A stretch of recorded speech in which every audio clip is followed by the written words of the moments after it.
Mtazamaji wa Francis Kuria TV, natumaini Mwenyezi Mungu ameenda kukulinda. Kwa hivyo uko mzima. Basi bila kupoteza muda niruhusu tuingie, kama vile niliweza kukuambia, leo ni Sunday ya 3 nikiendelea tu kukufunza zile verses mara nyingi hatufundishagwi kanisani. Na ukiweza kukumbuka last time tulikuwa tunajifunza ama kujiuliza, is it good to work ama to work hard, na tukaweza kuonywa na Biblia. Na ukikumbuka vizuri tuliweza kuonyeshwa ya kwamba tukikataa kufanya kazi, the consequences, kwamba wewe unaweza kumbuka, kama haukuweza kuwa pamoja na mimi wakati mwingine, hiyo video iko katika video hizi zangu, iko hapa chini, kwa hivyo unaweza scroll. Tulikuwa tunajifunza ni vyema kufanya kazi hata kama umeokoka. Imagine leo hii bado na kupeleka moja kwa moja, nataka kukuinsist ya mpaka Biblia yenyewe inazingatia ama inakuambia it is good to work, na inakuambia tena na tena. Leo nikiwa shughuli za kukutafutia neno la siku ya leo, imagine nirudi kwa ile bado kitabu hiki tutakichambua kwanza kwa kina. Leo tutaongozwa na Proverb 20 verse 13, ambayo inakuja kutuambia mambo mazuri hapa. Manake inakuja kutuambia kwanza hapa inakuambia dialect, si kama hiyo nyingine vile ilikuwa inakuambia ukikuja hivi. Hii inakuambia wewe, sikiza hii, usipende usigizi. Then inakwambia usipende kulala.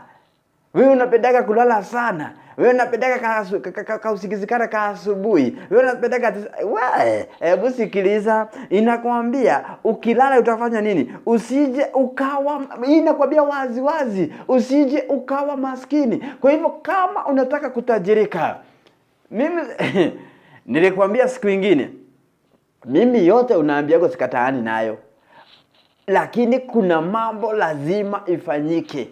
If you want to be a leader, whether you like or not, you have to work. This is true, 100% sure. Hoi, hapa sasa si mimi naongezea. Ujisome Proverb 20 verse 13. Hapa siongezei neno hata moja. Ati usipende usigizi, usije ukawa maskini. Fungua macho yako nawe.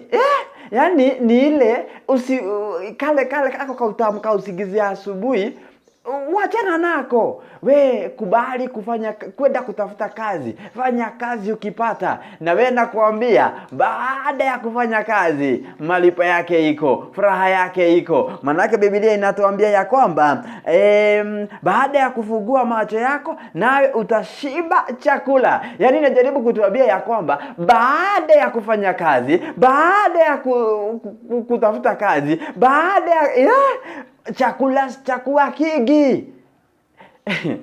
Mnaona naongea mambo zingine kama sijui kama umeshaiona wewe umetoka, acha nisigizie pande hiyo sana, lakini sijui kama umeshaiona wewe ukienda kuomba mtu ambaye anafanya kazi ama kumkopa.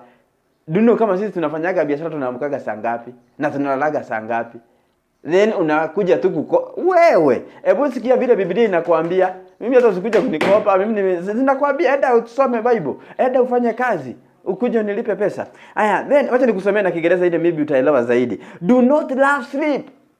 Usipende usingizi. Hoi, lest you come to poverty. Ukipenda usingizi, umaskini lazima uwe nao. Kila saa nipe, nibaie, nifanyie. We, hata utaachwa na familia yako. Hata kusema iliniacha sijui. Open your eyes. Hii kama hauna kazi, nenda ukatafute kazi. By the way, kazi ni mingi, ni wafanyikazi wanakosanga.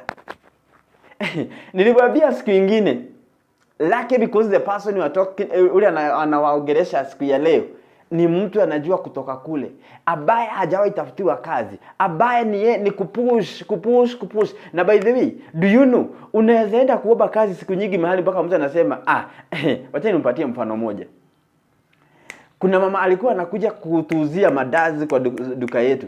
Hiyo madazi kuongea ukweli haikuwa inafikania wakati huo. Lakini sababu ya kukuja siku nyingi ilikuwa inabidi tunanunua ili tuende, hata si ya kuuza, tuende tukakule sisi. Kwa sababu gani? Amepush. Saa hii aliweza kujiwekea lebo zake, madazi zake. Saa hii wewe unasema nini? Push. Imagine. Ni Biblia ile tunasomaga ndio inatuambia haya. Hebu someni. Where you are. Do not love sleep lest you come to poverty. Open your eyes and you'll be satisfied with bread.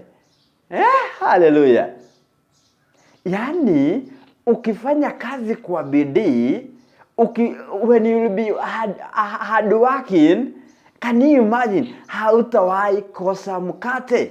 Na by the way nitaenda kuwatafutia sasa hiyo neno sijui inakuwa ngapi, na kama utaiona unaweza niandikia hapo nirahisishie kazi. Ile inaambia Mungu atabariki kazi ya mikono yetu ili tuweze kujifundisha next week. Kama unajua hiyo fasi iko wapi niandikie hapo, nitafurahia. Listen to this. Tunaambiwa ya kwamba hatutawahi kosa chakula cha kila siku, hata akiba. Manake kwa mfano sema niko na mkate wa siku ya leo, ama niko na chakula ya siku ya leo. Kwa hivyo nikifanya kazi ya siku ya leo, sifanyi nikule siku hiyo.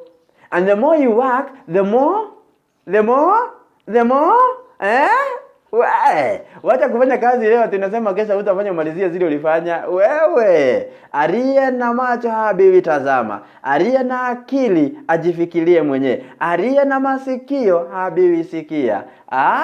Basi uko na nimekuelimisha ama nimekuambia yale neno lilikuwa linafaa tutuelezee siku ya leo. Mtazamaji wangu wa Francis Kuria TV, na uendelee kunisubscribe, manake niko na mengi sana ambayo niko nayo ya kukuletea. Haya basi sina budi nikikuambia basi hadi wakati wa mwingine nitakuja tena. May God bless you and I love you and I value and I respect you.